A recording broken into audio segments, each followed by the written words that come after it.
Horror in this past year have been clinging on to YouTube. From Backroom to the Mandela catalog, it's very diverse, and as a person who grew up and lived in Southeast Asia, horror here is considered a bedtime story. Whether it's shared through folklore, urban legend, or just rumors spreading around, I can't seem to escape it. And the only thing is making me remotely safe is broad daylight. That is, until I watch Made in Abyss. It tells you the perspective of Riko, an orphan, a cheerful one at that. Her day-to-day life is collecting artifacts to fund the orphanage and experiencing occasional PTSD at a daily basis. However, in the occasional moment, her body nearly got eaten by a monster, but she managed to distract it to her. She is cornered, and suddenly a blazing laser saved her. She investigates only to see a boy lay on the ground. Now, so far, despite the fact of the weird creature, skeleton under a rock, a literal 12-year-old bleeding, this show had a chibi art style, so it wouldn't be like that gory, right?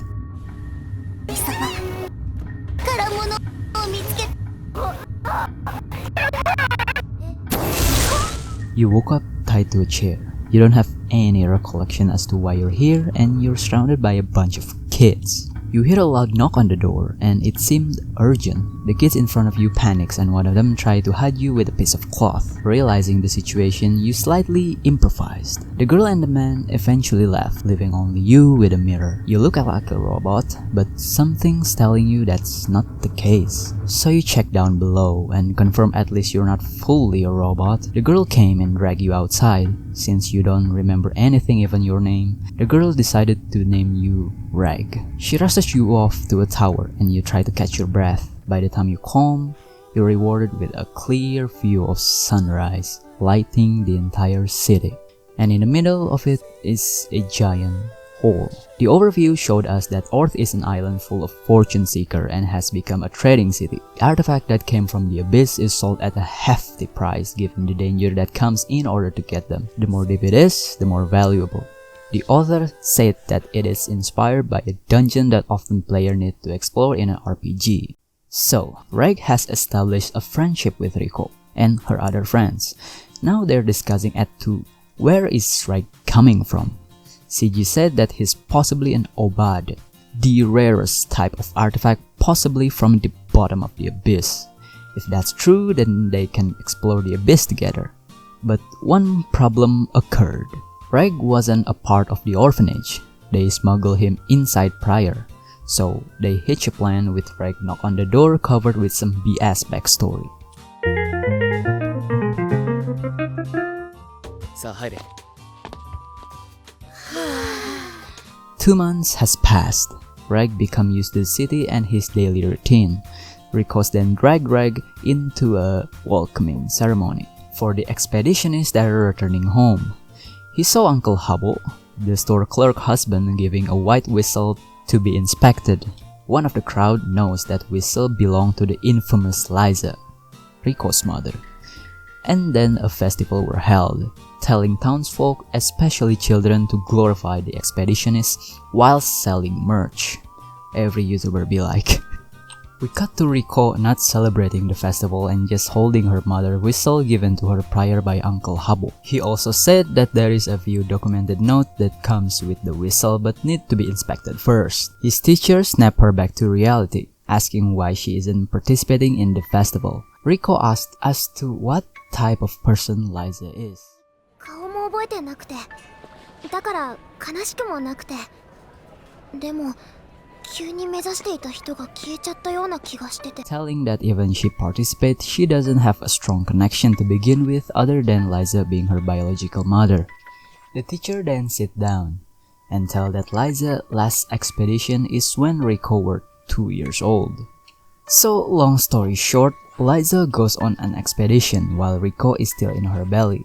Sadly, her husband died in the expedition, followed with she giving birth at the depth of the abyss. Her task is to retrieve a priceless artifact in the first place, but she abandoned it so she can take her child back up with the help of her only remaining friend. And as to why Riko survived is that after birthing process done, she immediately stuffed into a box that prevent the abyss curse. Even then, it still gave Riko a perma debuff to her eyes, and thus why she needs to wear glasses. Then Riko ultimately strive to get to the bottom of the abyss. This can be said also to Reg, who still wanted to discover his identity. Later revealed that in the message Liza left, she encountered a human-robot creature just like Reg down at the abyss. And beside that, there is a note saying, "I will wait for you at the bottom of the abyss." This ultimately sparked a flame and they both agreed to go together. Her friend Nat, being worried and CG being resourceful in the end, escort her to a safer route and finally saying their last goodbyes.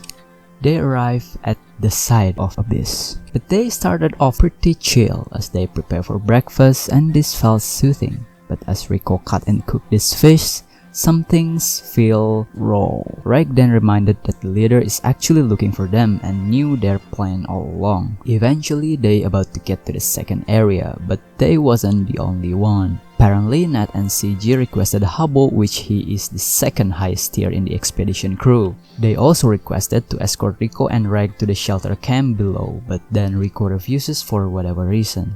Habo had a final word to which they should be wary of the officer there named Enzo, which is a white tier expeditionist and also the one who helped carry newborn Riko with Liza. They continue their journey, but Reg seemed to heard a faint voice for help, and as they investigate, they saw an expeditionist get eaten alive by a large bird-looking creature. Riko then explained that this is called the corpse screamer. They imitate the last cry for help from its prey just like a cockatoo to trap others who think that someone is in danger. Then the crowd start to get rowdy, Riko got caught, and Reg got bodied by 5 of these things. But Reg remembered just how to save it all, by just... They eventually got their shit together and cooked a dinner by cooking the very thing that haunted these two. Reg shocked, reasonably, explaining that this can be considered as cannibalism, after the fact that this cockatoo eats human. And Riko casually says, "Oh yeah, that's fine. That makes us even stronger." So we know that in this world, even cannibalism is kind of necessary in order to survive, as immoral as it is. They continue to descend. They at the upside down forest where the shelter is in. Reg reached out to the balcony but soon realized that something grasping his hand. It's Enzo, and even though she seemed unfazed about this encounter, she is rather curious about this too. So he commanded her assistant to take in a nice chat while also offered them to relax and take a bath. The next day, Enzo showed them to her room. In her room, there is a white cube with a tinge of RGB gaming light enamored. We knew that this is the very thing that keeping Riko alive whilst she was a newborn. But some things kept telling Reg that this woman had a few screw loose. And surely not long after, she told that Liza is buried and confirmed dead. She pointed at Reg for being an Obad is something that she wants to demolish. A battle then ensued, but these two were no match for a woman like Enzo, whom's everyday experience is in the deepest part of the abyss. So she goes full on, "Fuck them kids." After blasting through and rip these kids apart, her assistant called for help to Enzo's expedition crew. By the time they arrive, Reg, who's been passing out, is finally woken up. Riko cried beside her, so he started crying as well, as a 12-year-old would do. This is a world that shown no mercy to weaklings, and if you died quick, then that is considered as lucky. But good news, it's just all an act to test if these two are capable of doing anything, because as strong as Enzo is, the monster down below is way more vicious than she ever could. So she take them to a dark cave, completely deserted and need to survive for 10 days without leaving or using Reg's Iron Man thingy, because if he used it, he will collapse in the span of a few hours, and by then Riko is already in some monster's belly surely. And thus they struggle through the 10 days challenge with all they've got, tricking monsters, creating trap, and find resources. As they come back in the 10th day, they look pretty tired. But Ozen immediately called them to dinner, whilst chowing down on presumably a medium rare Wagyu A5 meltic, juicy, succulent steak. Enzo talk about the 3 white-tear expeditionists who live in the 5th area of the abyss. Also, she clarified that the letter from Riko's mother was in fact not her writings, and even the letter itself was made from an abyss artifact and can't be ripped apart. After that, she gives Riko the weapon that her mother used to wield. Then we shown a flashback of Enzo and Liza after they got back from the abyss, and Liza is intentionally left her child just to explore deeper into the abyss. What an absolute based behavior. So she tell Enzo if she encounter Riko, she better teach the rope at least. Back to current timeline, the next day they say goodbye, and Enzo's assistant or Maruruk tell them that she often said goodbyes to the people that are going to descend, knowing that they would never go back up. They go down through a small hole and cap until they have to reach another hole in the other side. Now, there is this thing. Very cute, is it? Well, no, we're gonna use it for bait. They succeed, but only to be greeted with one of the monster. Having no choice, Reg fired his laser, but it doesn't stop there. The same monster from the first episode come to take revenge to them, so they immediately fuck off. Struggling with this cute creature, they finally get out of the monster's sight. But food doesn't come by just waiting around, so Riko decided to search for something to eat. She smelled a fruit, so she dragged Reg to the direction the smell was in. But it is all a trap by this thing. They escape again and finally get to the 3rd area, which can cause massive hallucination. Riko blasts through it, knowing that if it doesn't for Reg, she wouldn't be here. But the Red Eater is relentless, coming for that sweet revenge on Riko. But sadly, Reg gets up and claps the monster's cheeks. They in 6,750 meters below the sea, reaching the giant cup-looking flower or the 4th area to explore. As they go on, they encounter a hedgehog with no face. Apparently, these things are super deadly and can one-shot you if you're not careful. After moments of critical thinking to no avail, the hedge attack and Riko told Reg to use this steel umbrella. The result is kinda foolproof. It breaks and one of the tusks stabs Riko in her hand. Reg still shocked, don't have any other choice than to go back up, but the risk is immense. With the change of area in the abyss, this particular area can cause bleeding to your ear, eye, nose, mouth, anything that opens. So not long after, the effects started, and also the PTSD we're about to get. The infection on her hand is very severe, and she is writhing in pain as Reg don't know what to do. In the last breath, Riko asks Reg to cut her hand by break her bones first before cutting it. To Reg and us, this is no child's play, and the clock is ticking. What should I do? There must be another way.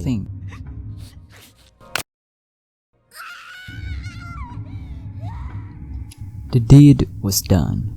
Now to cut off her hand.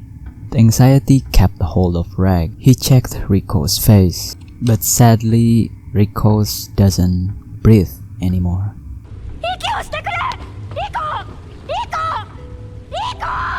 And thus, Riko's journeys end at the 4th area of the abyss.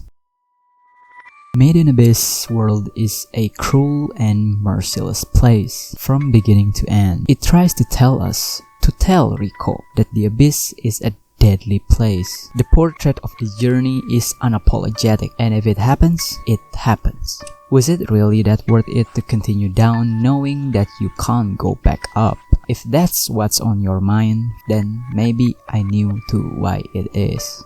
Curiosity. History has proven that without this trait, we as a society will not improve. Curiosity is a basic element of our cognition, yet its biological function, mechanism, and neural underpinning remain poorly understood. It is nonetheless a motivator for learning, influential in decision-making, and crucial for healthy development. That fact is also applies in this world. What can possibly be down there if there is so much to lose by only getting closer to it? That reason alone may be what made Liza abandon her own daughter. In episode 8 flashback, Liza said that she wants Riko to choose her own path and hopefully embark on a journey, which Riko was doing this whole time. Had not Liza be an irresponsible mother and just stay in the city, this story would even exist. We will never know what End of the Abyss looked like. And that begs the question, what the next area look like? Let me give you a different perspective. The economy in the Abyss is always been fucked. Poor food is hard to come by as resources is scarce in the 5th area, to which it consists with everlasting snow, and majority of kids had to become a thief, a street artist, and even a beggar to keep alive. Until one day, 3 of the White Whistle expeditionists welcomed them to a new abode. We're following Nanachi, a boy? Who just want to eat good food and live better life. In the way to their new home, Nanachi is greeted by Mitty, a girl with overwhelmingly positive and cheerful personality. They then live for an amount of time to wait. As kids, one by one get cold and eventually only Nanachi and Mitty remain. As they sleep, Mitty's turn has come. Nanachi, that concerned for her, tried to find her but only overheard a conversation that every 人道的に。ああ、なら心配ありませんよ。あれらは人間としての運用はしておりませんので。Hearing this, Nanachi frantically searched every corner when eventually he stumbled with Mitty, that's been locked inside a capsule. Bondrewd, the villain behind this all, is reaching Nanachi's head with a soothing yet uncanny voice. Nanachi then walked to the capsule, then Bondrewd explained that Mitty is the one who will take all the curse by this capsule, so Nanachi, in the other hand, can still somewhat take his humanity with him when passing the 6th area. The gears are turning fast as the capsule rushes down below, to which they stop only to be greeted by several monsters. But we can easily guess that these creatures are originally kids who's been experimented and thrown in this cesspit. Not long after, the capsule go back up to make the effect visible, and then the infamous scene from this anime is born. As for Nanachi, his body turned into a rabbit. Mitty, that has always been happy and cheerful, now is in despair, writhing, screaming as her body turned into a glob of monsters. They then reach the top. Bondrewd there is waiting and astonished as he praised his experimental subject. After a few days, Bondrewd is still conducting experiments, especially on Mitty. She's beaten to death, crushed to death, stabbed to death, ripped, torn, burned, anything you can imagine that can kill. But she just regenerates again and again and again with every pain that she can feel. Then we cut to Nanachi carrying Mitty from out of the lab to the 4th area, where he set up his home and finding every way possible to at least make Mitty not suffer any longer. He experiments to an unfortunate expeditionist that has been injured by the abyss, whether it's a monster or its environment. And then one day, he saw a boy crying with a girl laying down. He greeted them, but Reg is only responding frantically. Nanachi then points to what's more important and help Reg to do some CPR. Reg now doesn't hesitate. Riko is breathing as normal, but her hand isn't. So Nanachi decided to treat Riko in his home. Reg gladly accepts. Inside Nanachi's home, apparently it's free from the abyss curse, so it's basically a safe space. Nanachi then treats Riko but need an exquisite ingredient for Riko to fully recover, or she will die in 12 hours because of the poison. But there is also the 4th person in this room, and that is Mitty. But to Reg, it's none other than a monster. Nanachi briefly said that Mitty is his only family, but Reg is confused. It's basically just a lost soul in a monster's body, or the remains of it if you wanted to call it that. Realizing he's on a time trial, Reg then head off to find the ingredient that can save Riko.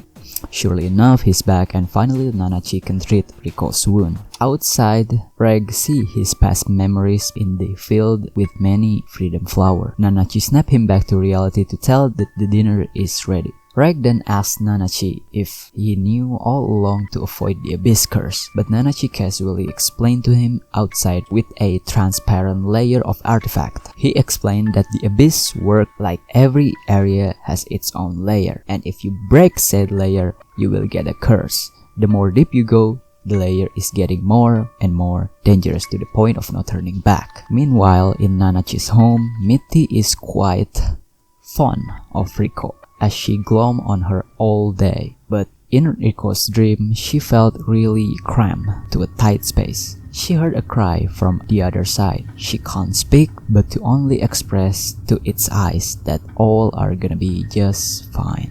In the other hand, Reg and Nanachi are planning to defeat the Boar Tusk once again. Nanachi being the coordinator or a strategist, you would say, but there is a Black Whistle cornered as well. Nanachi said that let's save him too and started to yell orders. With only 2 calculated moves, Reg can land a perfect shot on the boar weak points. With all his anger, he blew the boar into oblivion, but sadly the boar dodged and the laser created a fog, allowing the boar to escape. Nanachi is stunned to how powerful the laser is, including the expeditionist. Reg calmly approached him and asked if he can send a message to Jiro or the teacher in the orphanage to just say that Riko and Reg is still on the journey. The old man simply said yes. Reg and Nanachi reaffirmed their position. Reg is amazed at how Nanachi can coordinate and ask him to join their journey. Nanachi is flustered and just simply said, Mittyを殺してくれ. Reg can only shock, so Nanachi have to explain all of it from the beginning. Reg can only shocked after hearing such stories. We and Nanachi knew that Mitty can only find peace in death, but Reg says otherwise and still need to process Nanachi's wishes. The next day, Nanachi is fishing. Reg came and asked a brief question about Mitty, but Nanachi instantly knew that Reg is questioning why Mitty should be dead. Nanachi only answered, おいらもそのうちどうにかなって死ぬ。そしたら、ミーティは永遠に一人ぼっちだ。永遠に苦しみ続けなきゃならねえ。 Reg immediately knew what he had to do, even if it's hard and inhumane. The next day is the last for Mitty. She can only glomp on her favorite toy in her last moments. Nanachi calmly arranged and finally said the word, do it. But as soon as Reg nearly shot Mitty, Nanachi can only endure so much. He said stop and reached for Mitty as a last goodbyes, crying and sobbing his regret as to why did this happen to them. The ever-calm Nanachi is finally break character, and what we can only see is a kid that's been through a lot. But everything is not meant to be eternal. Nanachi let go and can finally say do it finally once more. A large bulb of laser surrounds Mitty and everything in that bulb is burned and goes away. Then silent, and a cry from Nanachi breaks.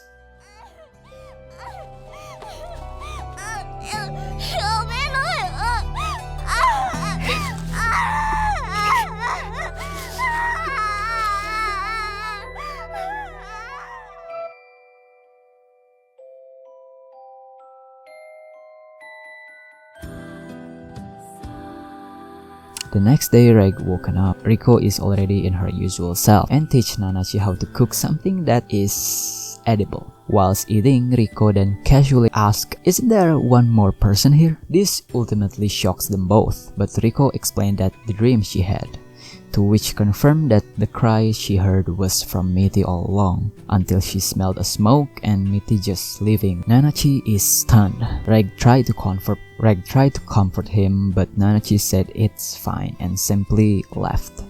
The next day, he take them to an onsen so at least they can chill out before Riko's surgery. The day then come. The mushroom that has been feeding nutrition to Riko's hand is no longer needed. The healing effect is amazing, but the process of taking it out is giga painful. But Riko's a strong girl. She greeted by Reg and he tell how sorry he feel afterwards. She comforted him as a partner would. Nanachi can only watch and blush. Riko approached him and asked if Nanachi can join them as a party member. Nanachi, with no reason to stay, reluctantly accepts, and the season is over. Made in Abyss tell us how far can humans go if they are filled with curiosity and the willingness to discover something greater without even thinking of the risk that will come. If I had to guess the location of the Abyss, it may be inspired by the Mariana Trenches, just beside Gulma Island. Even the creature that has been discovered in these trenches may be inspired something in the author's mind. But it doesn't stop there. Throughout the story that I just tell you, I skipped through some of the plot point that is rather jarring for me. Rico and Reg surely had a relationship, whether it's just a friend or in a more romantic aspect. It's like, cute, but why do we need to see Rico half naked? Why do we specifically need to know that Rico pees herself when she's scared? I mean, the gory aspect of broken bones and blood is fucked up in on itself. I mean, I could be tripping, so I searched up a discussion page on my anime list, and oh boy, what rabbit hole did I just fall into. So yeah, when the season 2 aired, people start discussing about the particular scene in the anime, especially episode 1 and the last episode of second season. This plot point I think is not considered as a spoiler, so I'm just gonna show it as it is. So, the author of this story is a pedophile, right? I'm not going too deep into this rabbit hole, but if you want to, there is this channel that covers everything maybe that you need to know. So check out that channel. But I'm not just gonna skip this. I'm going to briefly mention Akihito Tsukushi started off as a doujin artist. Doujin here is not just hentai with less frames. It's basically a manga that comes from self-funded individual and usually started off at a Comic-Con. In an interview from Febri News article, Akihito said that when he started off, he's contacted by an editor that's interested in serializing his work as a webcomic as an experiment as well. In the same article, he said that the inspiration to the chibi art style coming from his junior friend in high school, given that he's in a illustration club together. Quote, "When I joined that club and became a second year student, a junior came in. She drew a cute picture like this and I was really cheered. And this is a change in the times," laughs. Moreover, her drawings were not just cute, they had taste and sex appeal. So, when we started acting together, we started to imitate the child's drawing. That's the starting point. Made in Abyss portrayed what can curiosity do to people. What can make someone so fearless to just wanted to explore even their life is on the line. I definitely curious to continue past the second season, but I'm definitely will skip some of the moments and plot point. With that aside, subscribe if you like this narrative or just being a weeb in general. Share this to those who need to see it and like or dislike this video at your own volition. Bye!